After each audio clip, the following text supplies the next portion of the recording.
Kita ke Makassar. Pemerintah Kota Makassar melaksanakan upacara peringatan Hari Bela Negara ke-77.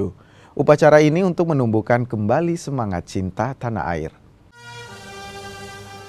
Wali Kota Makassar, Munafri Arifuddin, yang bertindak selaku inspektur upacara menegaskan peringatan Hari Bela Negara merupakan momentum penting untuk menumbuhkan kembali semangat nasionalisme.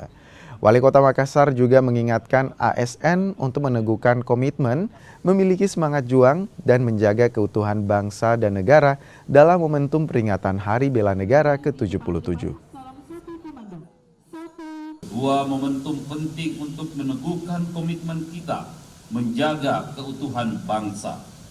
Pada tanggal 19 Desember, kita mengenang berdirinya Pemerintahan Darurat Republik Indonesia PDRI di Bukit Tinggi pada tahun 1948. Ketika agresi militer II mengancam keberlangsungan Republik, peristiwa itu menjadi bukti bahwa semangat bela negara mampu menjaga Indonesia tetap berdiri. Peringatan Hari Bela Negara tahun ini mengusung tema Teguhkan Bela Negara untuk Indonesia Maju.